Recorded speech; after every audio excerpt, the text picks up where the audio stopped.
చిన్నారుల్లో మానసిక ఒత్తిడి పెరుగుతోంది. అదే ఆత్మహత్యకు దారితీస్తుందని నిపుణులు చెబుతున్నారు. అసలు చిన్నారులు ఇలా ఎలా ఆలోచిస్తున్నారు? ప్రాణాలు తీసుకోవాలనే ఆలోచన వాళ్ళకి ఎందుకు వస్తుంది? ఇందుకు నివారణ చర్యలేంటి? ఈ జనరేషన్ పిల్లల మానసిక పరిస్థితిపై సైకాలజిస్ట్ జాన్ హేమంత్తో అంజుమ ఫేస్ టు ఫేస్. ఇటీవలి కాలంలో చాలా మంది మానసిక ఆందోళనలకు గురవుతున్నారు. అయితే మరీ ముఖ్యంగా చిన్నపిల్లలు కూడా ఆత్మహత్యలకు పాల్పడుతున్నారు. దీనికి ఉదాహరణే ఇటీవలి కాలంలో జరిగినటువంటి సంఘటన. అయితే చిన్నపిల్లల్లో ఇటువంటి ఆలోచనలు ఎందుకు వస్తున్నాయి ఏంటి అనేది కూడా తెలుసుకుందాము. మనతో పాటు సీనియర్ సైకాలజిస్ట్ జాన్ హేమంత్ గారు ఉన్నారు. మిగతా విషయాలను ఆయన మాటల్లోనే అడిగి తెలుసుకుందాము. నమస్తే సార్.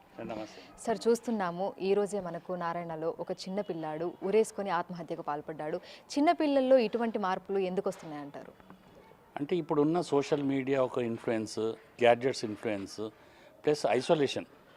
తల్లిదండ్రులతో దూరం ఉంటాము, వాళ్ళ ఇంటి వాతావరణం నుంచి దూరం ఉంటాము, ఫ్రెండ్స్తో దూరం ఉండటము, వాళ్ళు ఐసోలేట్ అయిపోయి మైండ్ షేర్ చేసుకునేది పోయింది.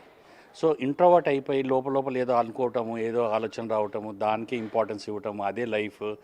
Like frog in the well అంటాం కదా, కప్ప నూతిలో అన్నట్టుగా అట్లాంటి జీవితాలు అయిపోయినాయి పిల్లలకు.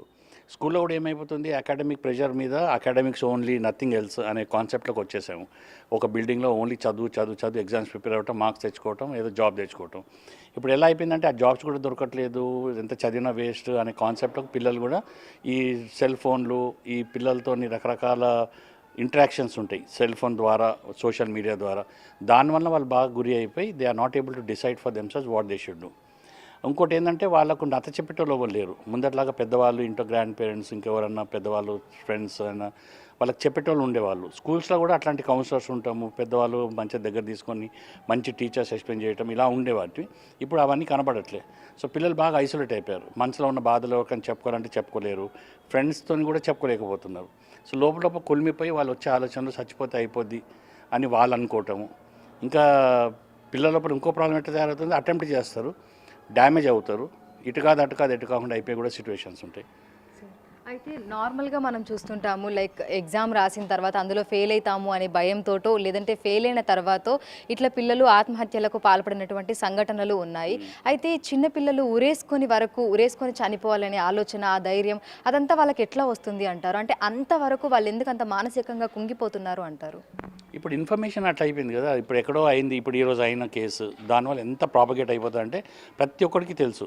సో పిల్లల మైండ్లో కూడా ఒకటి కూర్చుండిపోద్ది, సూసైడ్ చేసుకోవాలి, ఆత్మహత్య చేసుకోవాలి, హ్యాంగ్ అయిపోవాలి, లేదా విషయం మీద తీసుకొని తాగిపోవాలి, లేదా నీళ్ళలో దుంకి చావాలి, ఈ ఐడియాలు వాళ్ళకు ఉంటాయి. సో వీళ్ళు ఎప్పుడైతే ప్రెషర్లోకి వచ్చేస్తారో, ఐసోలేషన్లోకి వచ్చేస్తారో, డిప్రెషన్లోకి వెళ్ళిపోతారో, ఈ థాట్ ఒకటి వస్తుంది, ఇట్లా చేస్తే అయిపోద్ది కదా, without thinking about other factors. Parents మీద ఎట్లా ఇంపాక్ట్ పడుతుంది, ఎందుకంటే పేరెంట్స్తో కూడా డిస్కనెక్ట్ అయి ఉంటారు కాబట్టి వాళ్ళ పేరెంట్స్ గురించి పట్టించుకోరు, రెస్పాన్సిబిలిటీస్ ఉండవు. టీచర్స్ కూడా అంత పట్టించుకోరు కాబట్టి టీచర్స్ దిక్కు, ఫ్రెండ్స్ కూడా అంత స్టాండర్డ్ ఫ్రెండ్స్ లే. సో వాళ్ళ మైండ్ ఎట్లా అయిపోతుందంటే డిప్రెషన్ అలా గురి అవుతుంది. ఒక స్టేట్ వచ్చేసినాక they are not be able to think positively. ఏదో అయిపోతే పీడబొద్ది కదా అన్నట్టుగా వాళ్ళు. ఇంకోటి ఫియర్ మెయిన్, మీరు కరెక్ట్గా చెప్పినట్టుగా పిల్లలకి ఏంటంటే హై ఎక్స్పెక్టేషన్స్, పేరెంట్స్ వాళ్ళకు ఓన్ ఎక్స్పెక్టేషన్స్ తక్కువ. పేరెంట్స్ ఎక్స్పెక్టేషన్స్, స్కూల్ మేనేజ్మెంట్ వాళ్ళ expectations, teachers expectations, friends expectations కూడా ఒకరికొకరు కంపీట్ చేసుకోవటం. అప్పుడప్పుడు ఏమవుతుందంటే పిల్లలకు ఎట్లా తయారైపోయారంటే అసలు కాంపిటీషన్ అవసరమా, ఏదో బతుకుతున్నాము ఉంటున్నాము, దట్ ఈజ్ ఇనఫ్ కదా. కానీ ఎప్పుడైతే హై ఎక్స్పెక్టేషన్స్ వస్తారో, నీకు 10 పాయింట్స్ రావాలి గ్రేడ్లో అని, 10th అని, ఇంటర్మీడియట్లో, ఈ పిల్లల మీద ఆ ప్రెషర్ రావటం వలన ఆ కాంపిటేటివ్నెస్ వాళ్ళకి తెలుసు, because they are not made of the stuff. చాలా మటుకు పిల్లల్లో ప్రాబ్లం ఏమవుతుందంటే స్కూల్లో, ఎందుకంటే నేను చాలా గమనిస్తూ ఉంటాను, స్కూల్లో బేసిక్స్ తక్కువ. అంటే వాళ్ళకి రావాల్సిన బేసిక్ స్టడీస్ సరిగా లేక, స్కూల్ అప్బ్రింగింగ్లో వాళ్ళకి సరైన ఇన్పుట్స్ లేక, హై కాంపిటేటివ్ లెవెల్ అంటే 10th క్లాస్కి వచ్చినప్పటికీ, హై స్కూల్లోకి వచ్చే వరకు, ఇంటర్మీడియట్కి వచ్చే వరకు ఎప్పుడైతే వాళ్ళు పర్ఫామ్ చేయాలి అది రాదు వాళ్ళకి, ఎందుకంటే బేసిక్స్ మీద సపోర్ట్ లేదు కాబట్టి. ఒకవేళ పిల్లలు ఆ బేసిక్స్ మీద వర్క్ చేయడం మొదలు పెడితే, even if it is lost exam దగ్గరకు వచ్చినా కూడా ఒక 2-3 months బిఫోర్ బేసిక్స్ వర్క్ చేస్తే ఒక కాన్ఫిడెన్స్ లెవెల్ పెరుగుద్ది, దట్ ఐ కెన్ డూ. దానివల్ల ఆ భయం అనేది తగ్గుద్ది. ఎప్పుడైతే వాళ్ళకు బేసిక్స్ లేవు, సపోర్ట్ లేదు, high expectations and they know మేము ఆ ఎక్స్పెక్టేషన్స్ రీచ్ అవ్వలేము, ఆ భయానికి వాళ్ళు ఉరుగు వేసుకునే థాట్స్ వస్తాయి.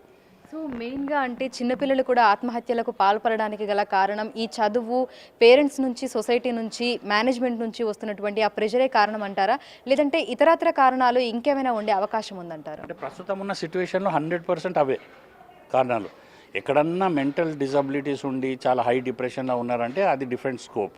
కానీ జనరల్గా చాలామంది పిల్లలు ఎందుకంటే చిన్నపిల్లలు కూడా మాట్లాడితేనే చచ్చిపోతా అయిపోద్ది ఇవన్నీ ఒక కాన్వర్జేషన్లోకి వచ్చేసినాయి.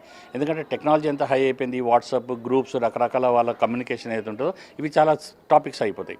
వాడు చచ్చిపోయాడు, వాడికి అయిపోతే ఇట్లా చచ్చిపోతాయి, మనం కూడా ఇట్లా చేయొచ్చు కదా అన్నట్టుగా వాళ్ళ లోపల థాట్స్ వస్తుండే. ముందు వీడియో గేమ్స్ ఉంటుండే, ఆ వీడియో గేమ్స్ వలన వాళ్ళు చచ్చిపోవాలన్నట్టు ఐడియాస్ ఉంటుండే. అది కొంచెం తగ్గింది because of the ban of the games. కానీ ఈ అకాడమిక్ ప్రెషర్స్ పర్టికులర్గా ఇప్పుడు సీజన్ ఇంకా జనవరి ఫిబ్రవరి మార్చ్ వెరీ కోర్ అన్నట్టు, ఇంకా హై బోర్డ్ ఎగ్జామ్స్కి వస్తుంటారు, ప్రిపరేషన్ ఉంటుంది, స్కూల్ వాళ్ళు బాగా ఒత్తిడి పెడతారు, పేరెంట్స్ కూడా రకరకాల డైలాగ్ సింపుల్గా చెప్పేస్తారు, నువ్వు మార్క్స్ తెచ్చుకోవాలా, నువ్వు మానేసే, ఇంకా వేరే ఇది అది అని చెప్పే వరకు వాళ్ళ మైండ్ బిల్డప్ అవుతూ ఉంటుంది. ఇంకా చిల్డ్రన్ కదా, they also want some space, they want అంటే మేము ఫ్రీగా ఉండాలి, మా ఇష్టమైనట్టు చేసుకోగలగాలి, మార్క్సే నా లైఫ్ అన్నట్టు స్టేట్లో ఉన్నప్పుడు వాళ్ళకి ఇబ్బందులు కలుగుతూ ఉంటాయి. సో చూడొచ్చు, ఇవాళ రేపు చాలా మంది ఒత్తిడి బారిన పడి మానసికంగా ఆందోళన చెందుతున్నారు. మరీ ముఖ్యంగా అంటే మనం అడల్ట్ ఏజ్లో ఉన్న వాళ్ళని చూస్తూ ఉంటాము, ఆత్మహత్యలు చేసుకుంటూ ఉంటారు. ఎందుకంటే దీనికి సంబంధించి అనేక కారణాలు ఉంటాయి. ఒకటి నిరుద్యోగం అని చెప్పుకోవచ్చు, లేదంటే ఉద్యోగ ఒత్తిడి అని చెప్పుకోవచ్చు, లేదంటే సంబంధ బాంధవ్యాలు అని చెప్పుకోవచ్చు. ఇలా అనేక రకాల కారణాలు ఉన్నాయి. కానీ చిన్న పిల్లలు కూడా ఆత్మహత్యల బారిన పడుతున్నారు. పిల్లల్లో కలుగుతున్నటువంటి ఆ మానసిక ఆందోళనలు తగ్గి వాళ్ళు వాళ్ళ జీవితం మీద, వాళ్ళ చదువుల మీద దృష్టి పెట్టేటువంటి అవకాశం కూడా ఉంటుంది. వీడియో జర్నలిస్ట్ కృష్ణతో అంజుమ, బిగ్ టీవీ.